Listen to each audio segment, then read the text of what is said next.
Hi, welcome back to Daily News Africa with your hosts, Mary and Belinda.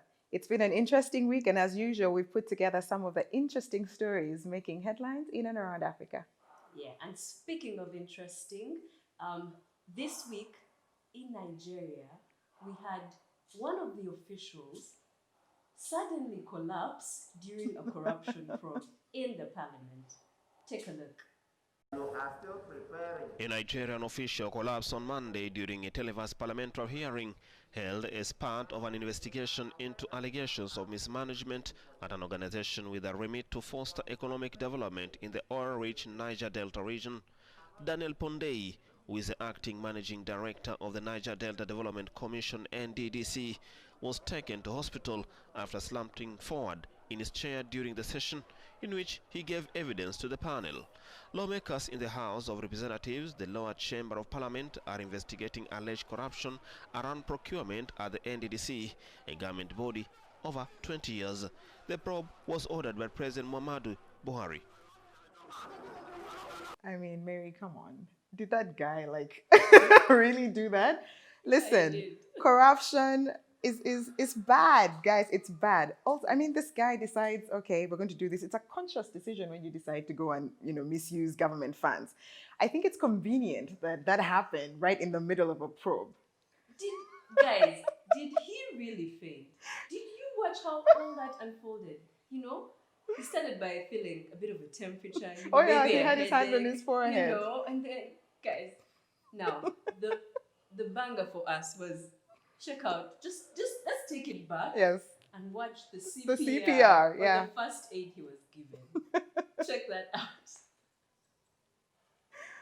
CPR through a mask. First of all, we are in the COVID times. Anyway, guys, it's always fun times in Africa, but things like that, just keep us baffled, This right? is true. This is Africa anyway. Oh, Moving on to Uganda, online studies have now become a luxury in this pandemic. Some parents in Uganda are exploring online learning platforms to keep their wards engaged as schools in the country remain closed due to the COVID-19 lockdown. Many private schools in the country are offering online tutoring for fee-paying children, while some parents are hiring tutors and providing computers for online classes.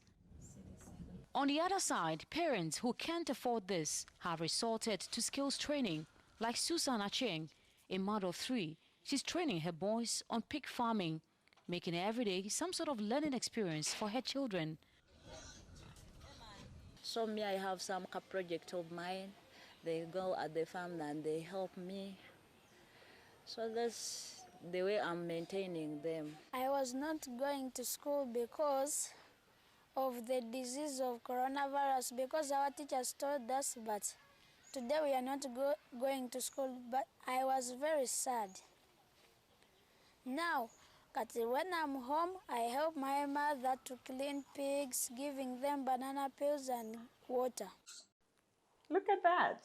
I really like Susan's approach of Yeah. just teaching your children. I mean, in the event that you cannot afford the online classes, it's a real thing, by the way. I mean, she's teaching her children Yeah. other skills which they will need eventually in life. Exactly, and it's not all bad in this COVID season, Yes. right?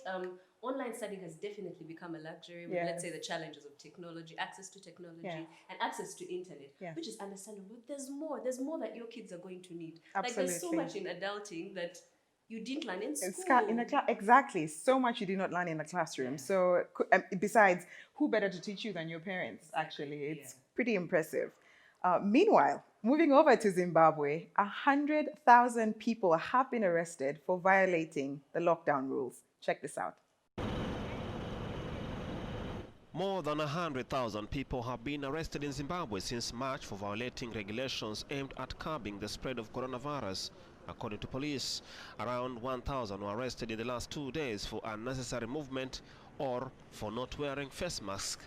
Restrictions have been eased slightly in the country, where more than 1,500 infections have been confirmed. Critics accuse the government of using the measures to target the opposition and arrest activists, which it denies. Opposition and civil society groups are mobilizing for nationwide protests on July 31st to demand that President Emerson Mnangagwa step down.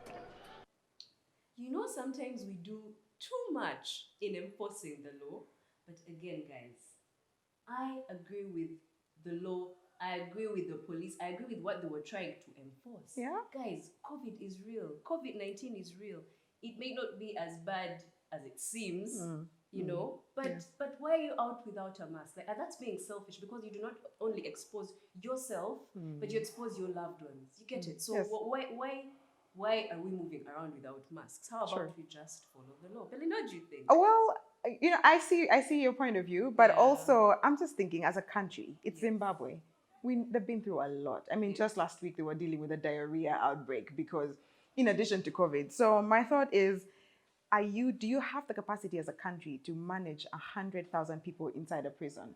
How are you going to enforce social distancing under those circumstances? Maybe not. Yeah, but you're right. You're absolutely right. People, what are we doing breaking the rules? Yeah, let's just, you know, they say stay at home. Try and minimize. If you do not have to go out, stay at home.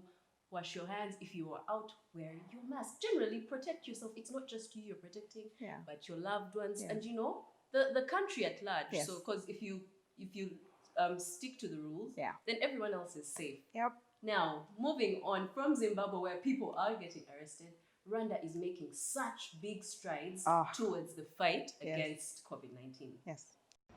Although Rwanda is the most densely populated country in mainland Africa, with limited resources as a low-income country, it is emerging as one of the few nations that has effectively managed coronavirus and contact tracing. Rwanda has implemented randomized testing, enlisting healthcare workers to ask drivers, cyclists and pedestrians if they would like coronavirus swabs. The swabs are then sent to a lab immediately, where pooled sample testing has helped to dramatically boost the country's capacity to identify and contain coronavirus cases. Anyone who tests positive also receives free quarantine and treatment at government-run clinics. But Rwanda's success in dealing with the global pandemic began long before the virus emerged. Over the last decade, the nation has steadily improved its healthcare system, making it better prepared than neighboring countries when the virus hit. Now, Rwanda is also using cutting-edge technology to combat coronavirus and keep healthcare workers safe. The East African nation enlisted the help of robots donated by the UN Development Programme, which are being used to conduct mass temperature test screening, keep medical records of coronavirus patients, and to limit physical contact between patients and healthcare workers. One company in Rwanda has even used drones to deliver medical supplies to clinics in areas that suffer from poor road infrastructure. Look at Rwanda go, kicking Corona like a boss. My goodness.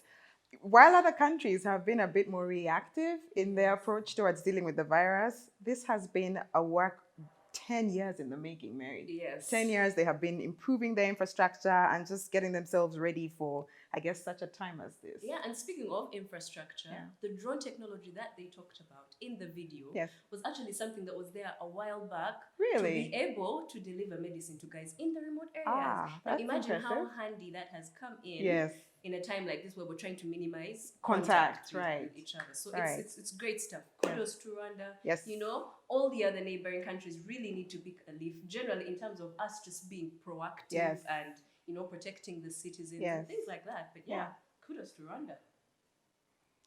That's it for today. Thank you for watching. Join us next week for more stories. Stay safe and goodbye.